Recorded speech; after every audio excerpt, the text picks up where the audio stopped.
Man, kau buat apa hari ni? Aku tengah tunggu order tu. Oh, ya. Jalan ni aku akan hantar ponti sekolah Cikgu Samri kan.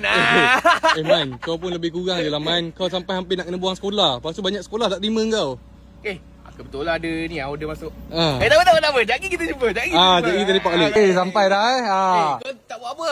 Tak buat apa. Melepak je. Melepak Kau asyik melepak. Kau ingat dulu kartun? Masa kita kecil-kecil kau selalu tengok kau melepak depan TV. Sampai kau besar.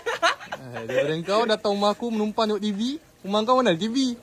Setiap kali datang je kena potong. Tak ada order.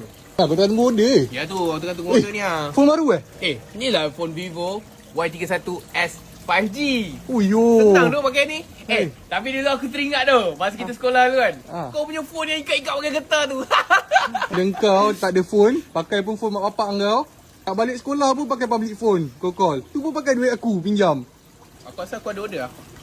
Kau lepak tak? Jadi aku datang balik. Kau ingat gambar ni? Gambar throwback lama kan? Nasib baik phone aku boleh simpan banyak gambar video. Boleh throwback aib-aib kau semua. Simpan je aib aku tu. Lepas tu kita settle akhirat dengan aku. Gerak. Sekejap, delete. Kau daripada tadi buat delivery main phone ni, bateri kau tahan Tu yang best. Lagi-lagi kerja macam aku di atas jalan. Mana sempat nak charge?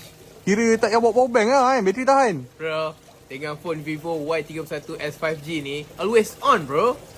Okay weh, aku gerak dulu. Asyik bawa order je kau. Daripada kau duduk rumah mengambilkan beras.